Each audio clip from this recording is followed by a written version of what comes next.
We are back here on Ramplify the Podcast, a podcast from Victor Valley College, sponsored by the Associated Student Body. So here right now with a alum, DJ Lopez. He went here for a minute back in 05-06. And since then, he's moved on to become a big shot filmmaker in Hollywood. And and we can say that because you're an Emmy-award-winning producer now. This is really cool, and specifically, and it's in a cool category too: art direction, set decoration, and scenic design. That's awesome.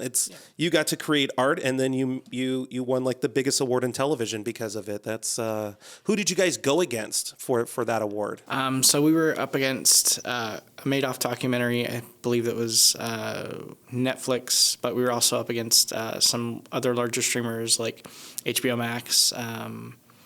HBO Max, Apple Plus, like I said, Netflix, and then there was us, which was the Disney Plus. Streaming Wars. Yeah. There's a documentary in that somewhere. There's got to be. Okay, so you are a business owner, right? So what's really cool about this is, yes, you're Emmy Award winning, but you're also local, and you have your own production company. Tell me a little bit about CL3 Productions. So CL3 Productions started just after I basically started it when I was in film school, which I went to New York Film Academy from 2010 to 2011.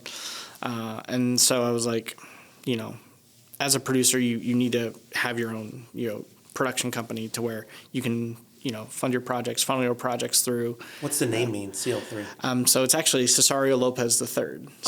You're CL3. Good. Yeah, all right. Yep. That's kind of the only thing that I could really come up with at the time, and it's always kind of just stuck. But yeah, so I've done, I've done music videos and short films and. Do you have a special, or what am I trying to say here? I love doing documentaries as a journalist and stuff, right? Like that's the kind of film that I like to be involved in. Do you have a certain type of film genre, music videos included, that you prefer more than anything else? I really like kind of the simple narrative stuff. What I call like the Fox Searchlight type of, really simple family dramas, stuff like that. Oh, the feel-good stuff. The feel-good stuff, yeah. Yeah, definitely. I'm currently producing a kids show, a kids nature show. It's based up here in the high desert.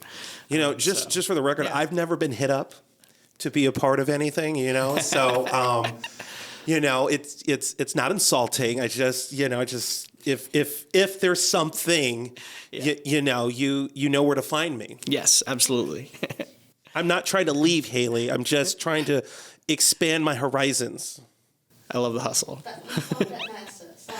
Yes. So, but just keep that in mind. You got it. Absolutely. Anyways, you were saying, continue. So I've, as far as the types of genres, it's, like I said, it's the feel-good stuff, the family dramas. But yeah, I'm very much looking to expand into, other things. Like I'm currently developing a kind of police drama episodic type show. Yeah. So I definitely want to expand my horizons to more, everybody says, oh, horror is easy, but I don't watch horror, so I wouldn't know how to properly make a horror film. Right. I am developing, or kind of in the pre-production process for a thriller. Which is a little different than horror, right? Yeah. A little more action going on. Mm-hmm. And it's still got that, kind of family vibe. It's kind of a mix of a bunch of different things, but it's, yeah. Where do you find inspiration when you decide to work on a project? Like, do you have like a meditation, some routine that you go through or you do in order to kind of pull inspiration, or is it you just kind of go about your day and whatever hits you? Music, actually. Yep. Yeah. I listen to a lot of music, a lot of kind of different genres. I was raised on the country music genre. Well, in these parts, it's not hard to. So. Exactly. But, it's like, if you look at my Spotify playlists, it's everything from like musicals and stage plays to country to rock to it's all over the place. You're really confusing the algorithm. Okay, exactly. Gotcha. Yeah.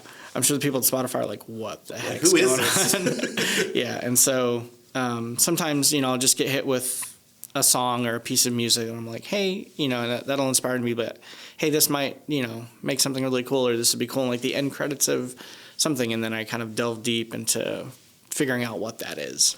I want to ask you before we take another quick time out here, Yeah.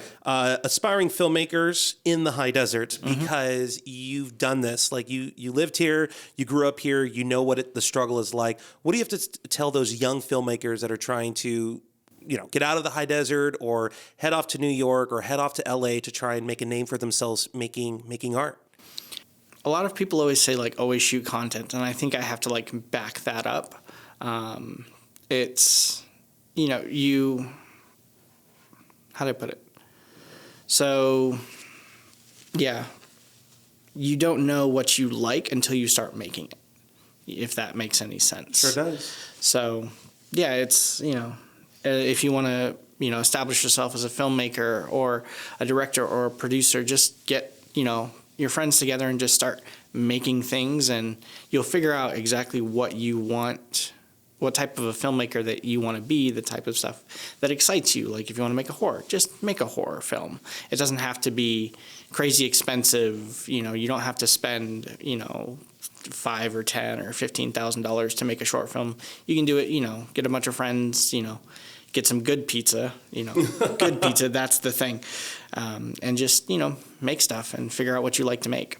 You know, the Magic School Bus, Miss Frizzle used to say, take chances, make mistakes, get messy. Yep. So, all right, we will be right back. We have some fun questions for a new segment that we're going to do here with DJ. So keep it locked. Emmy-award-winning. He's our guest. This is amazing. All right, we'll be right back.